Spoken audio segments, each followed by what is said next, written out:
FM inspira. Oiga, ¿quién vive la mañana pasándola bien con Kiara Liz, Rafael Ángel y tu servidor Esteban David, acompañándote a donde quiera que vayas? A lo mejor ya estás en el proceso de entrar al trabajo, otros ya están en esa tarea,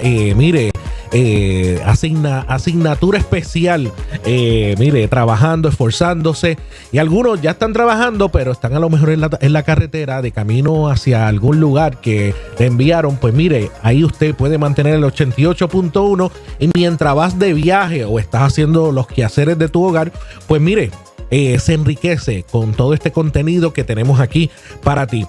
Recuerda que continúa la programación desde luego de Vive la Mañana, continúa con buena música, con los José, con las informaciones a las 12 del mediodía, la pastora Wanda Rolón en Impactando las Naciones, y a las 5 de la tarde el pastor Díaz Pavón, como siempre, para bendecirte durante el día, buenas reflexiones y buena palabra y buena información para mantenerte al día. Bueno, Rafa, ¿con qué vamos en esta mañana? Bueno, vamos a retomar segunda parte con el doctor Héctor Colón, a quien le damos la cordial bienvenida, doctor. Habíamos hablado con él primera conversación, no, segunda, ¿verdad? En 2024. Sí. La segunda conversación. Sobre el tema de la conciencia. Que estuvo espectacular. Sí. Esa primera. Sí, épica. Parte. Usted tiene que ir a buscar esa primera parte que está ahí en nuestro Facebook, porque estuvo espectacular. Hoy continuamos con la segunda parte de a modo educativo, como siempre, y a modo ilustrativo para ganar mejor entendimiento. Amén.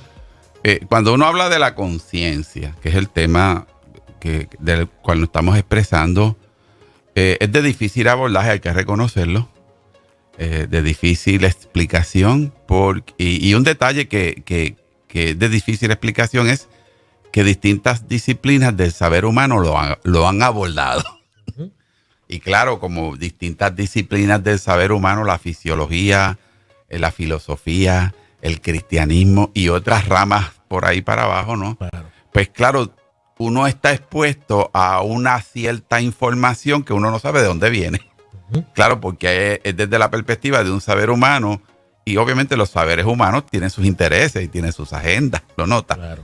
Pero el detalle es que la conciencia se aborda bíblica y teológicamente. Uh-huh. Que quedó evidenciado en el primer segmento. Claro. De hecho, cito uno de Nueva Traducción Viviente de Daniel 9:22, donde dice: Él me explicó, Daniel, he venido hasta aquí para darte percepción, es decir, conciencia, porque la percepción se entrelaza con la conciencia. Interesante. Wow. Pablo decía: porque me presento todos los días delante de mi Dios con una buena conciencia. ¿Lo nota?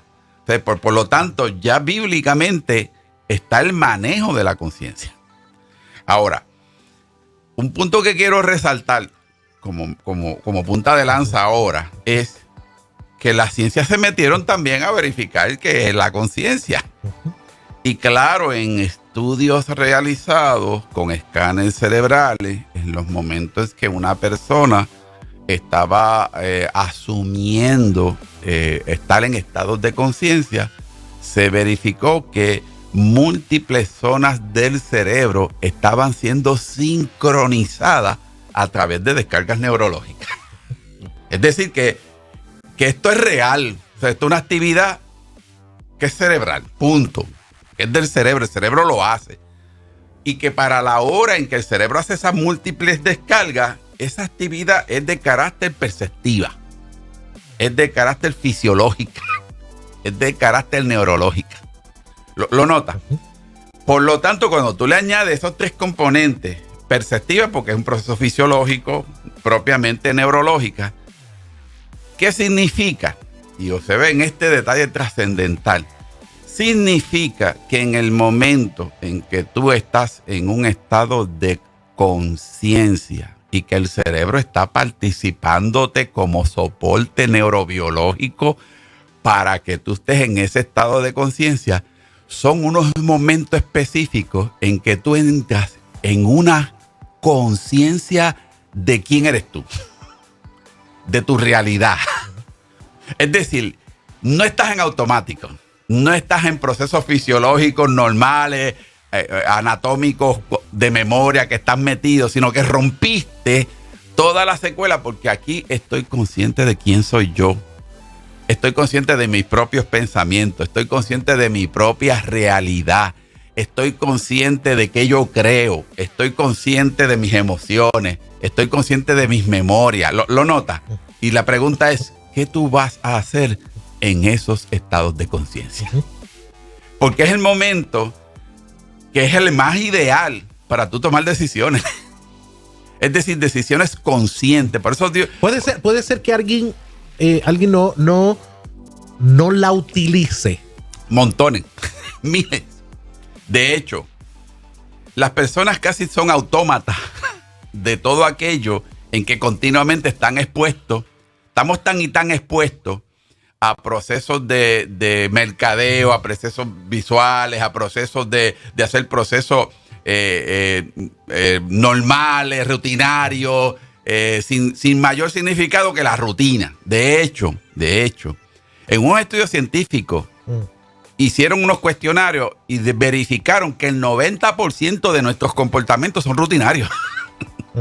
El 90%. Es decir, que no requieren estado de conciencia, porque uno está en automático. La distinción de tomar decisiones conscientemente es porque la gran mayoría de las veces las tomamos por impulsos. Por impulso, por actos reflejos. Por manipulaciones. Por costumbre, por hábito.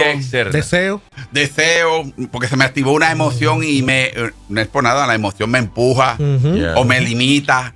Y yo siento una sensación porque está una emoción de turno empujándome o inhibiéndome también. Okay, en esa parte, bueno, hago un pequeño resumen, ¿verdad? De lo que usted dijo la vez pasada, ¿verdad?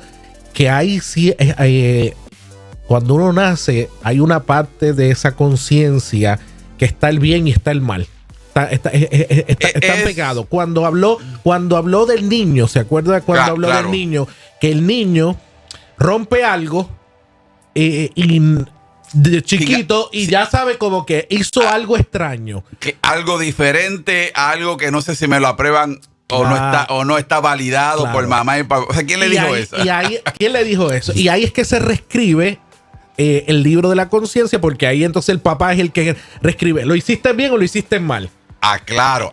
Muy bueno lo que te digo. Pero esos son las primeras definiciones de lo que es la conciencia. ¿Me sigue? O sea, como una manera de dónde viene esto. Ok. Entonces, cuando acelerando, ¿verdad? El tiempo, cuando uno ya va asumiendo ciertos criterios, claro, y va reescribiendo, y uno va escribiendo y formando esos criterios. En proceso de formación. Viene este proceso de los deseos que te impulsan a ser correcto o a ser incorrecto, pero hay a veces no. Yo creo que muchas de las veces está la conciencia ahí diciéndote, aunque lo haga, está incorrecto. Claro. O aunque lo haga, está correcto. Claro. Entonces, como ella está ahí y yo no la puedo obviar, y eso surge por la naturaleza misma humana, pues entonces, a nivel de la naturaleza humana, la conciencia se ha definido como una facultad de la especie humana. Claro. Como una capacidad inherente que tiene el ser humano. ¿Ok? Que por lo tanto, ¿qué funciones tiene? Tienen función regulatoria. Tienen una función de autorreflexión. Tienen una función de entrar en percepción clara. Y aclaro la percepción, porque está bien, la conciencia está ligada con la percepción. Por ejemplo, un proceso perceptivo que tú tienes en estado de conciencia es qué emociones están ocurriendo dentro de mí en este momento. Y aclaro esto. No es el tema de las emociones, pero aclaro esto. Todas las emociones que tú y yo tengas son descargas cerebrales. Todas las emociones. Porque todas nuestras emociones vienen del cerebro, no vienen del corazón. Se reflejan fisiológicamente y se reflejan como actos reflejos, porque el cerebro está conectado con el resto de la biología en palpitaciones aceleradas o en sensaciones, pero todo primero son descargas en el cerebro. Ujú. Y con consecuencia cuando son descargas, estoy hablando de la emoción en este momento para ver cómo encaja Claro, con la conciencia, ¿no? claro. Y que inmediatamente, que es una descarga de neurotransmisores, de moléculas llamadas neurotransmisores, lo primero que después viene de la descarga son las sensaciones. Son sensaciones fisiológicas, porque las emociones usted y yo las sentimos. Pero el detalle es cómo yo vengo a estar consciente de esas sensaciones o de tener estado de conciencia de esas sensaciones. Pues claro, ahí entra un proceso perceptivo mío propiamente, donde estoy consciente que tengo este coraje. Es decir, estoy en la conciencia De que lo tengo. de que lo tengo. Producido por una emoción que se alimentó de algún acontecimiento. Claro, que se Porque vinculó, que se en el relacionó. caso del odio, no nace instintamente o lo tiene que producir algo externo. Las emociones se descargan o por procesos internos del organismo, que son memoria, pensamiento y asuntos de la misma naturaleza biológica, o las emociones se activan por procesos externos que precipitaron y dieron lo que se llama la ocasión para que se te active una emoción. O sea, están ahí. Están lo ahí. Que lo que pasa es Se que... absorbieron Bueno, yo no sé si por el suceso. En el caso de la manifestación del odio, un suceso externo. de repente la conciencia está ahí y se encontró con el recuerdo de un maltrato. Vamos a poner, se activó la emoción. La emoción se activó Vamos a poner el nombre de la emoción. La emoción sería odio, coraje. Un odio. coraje, tengo un coraje. Ujú. Mire, usted puede tener un coraje y físicamente a lo mejor no se refleja. A veces sí, porque no, tú lo miras y quien está cercano a ti sabe, ya, tú tienes coraje, ¿no? Pero en muchas ocasiones físicamente tú estás con un coraje interno. ¿Okay? Claro. Ahora, ese coraje interno es una sensación que tú estás teniendo a causa de algunas descargas del cerebro y que en efecto se llaman emociones. Cuando tú estás consciente de ese coraje, tú estás en un estado de conciencia que en este aquí y ahora tengo esto que he definido como una sensación, lo definí como un coraje, porque la sensación tiene que ser definida para que tú las clasifiques como emociones. Le pusimos nombre. Le pusimos nombre.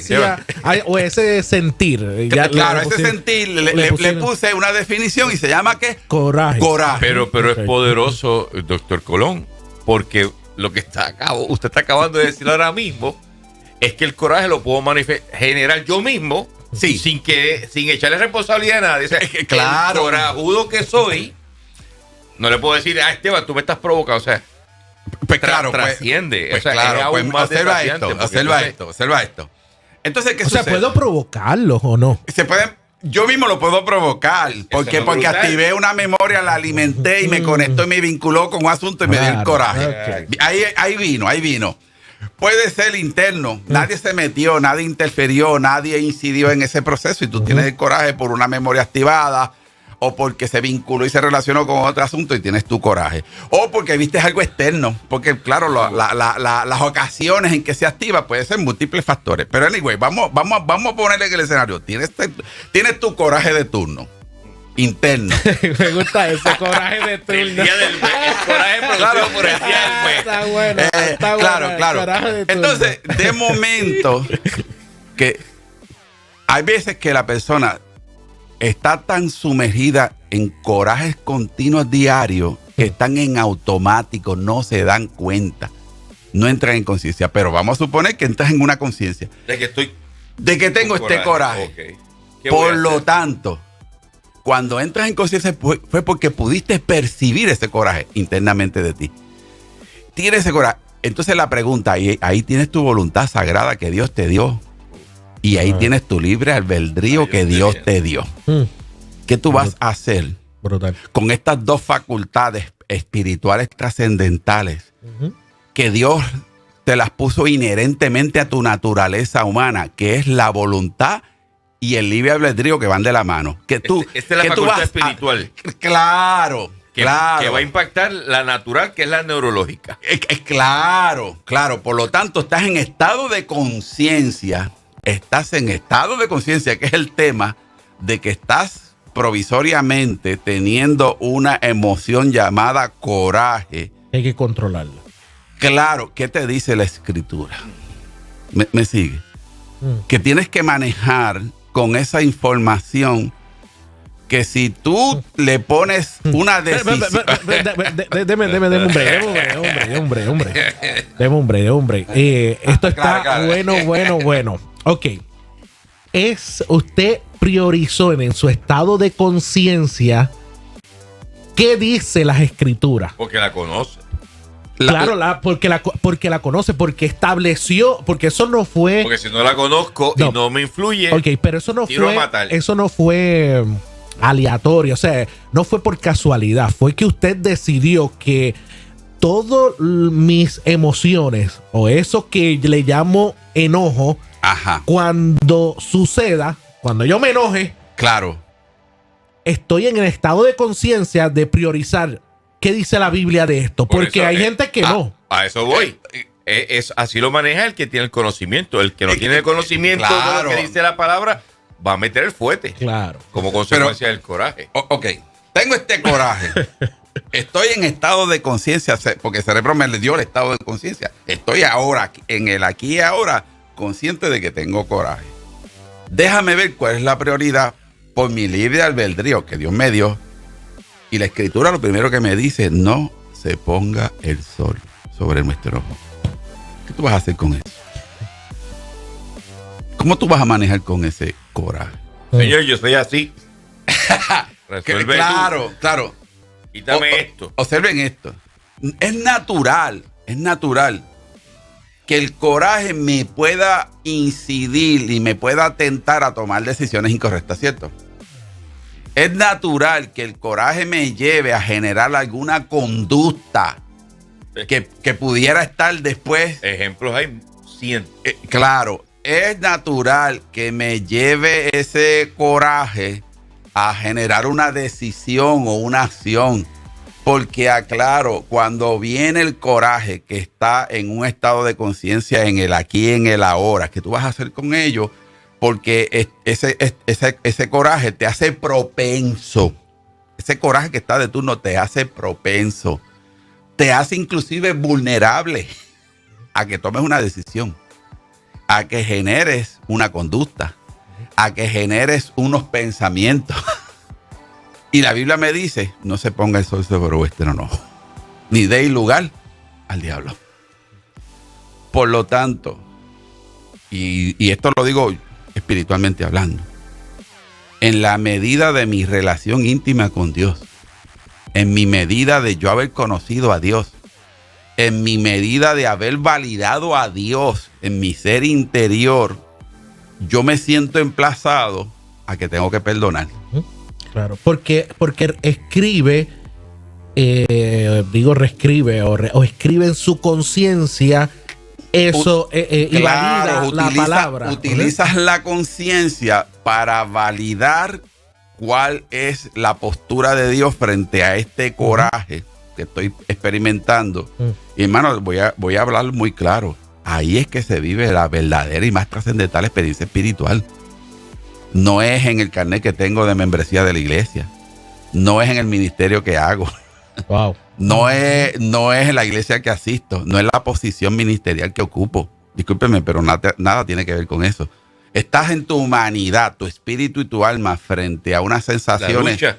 Claro, esa es la lucha pequeña que Pablo decía, sí. El bien que quiero no hago y el mal que aborrezco, eso termino haciéndolo.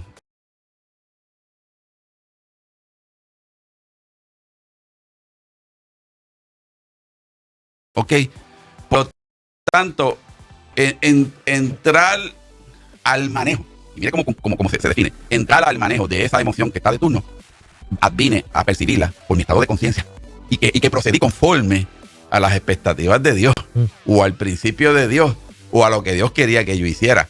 Probablemente eso es contrario, observen eso es contrario a mi voluntad, porque mi voluntad no es tenerla. Pero para eso es que se te da una voluntad, porque la voluntad en su esencia fundamental significa hacer algo contrario a lo que tú estás sintiendo. Eso es voluntad.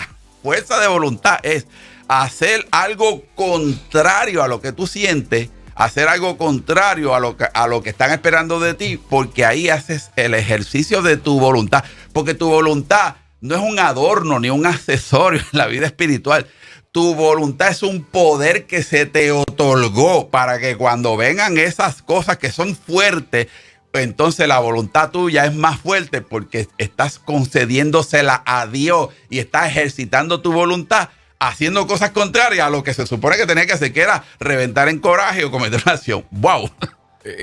Fíjate que alguna gente ha argumentado que no existe tal voluntad porque siempre está restringida a hacer lo que Dios dijo que hiciéramos.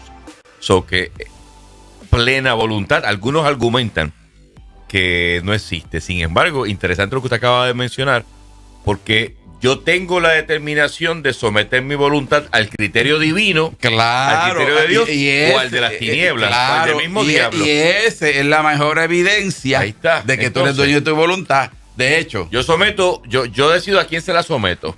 Quiero para cuadrar esto. Tremendo. Hace 30 años atrás, 35, qué sé yo tenía una crisis, como todo el mundo la puede tener.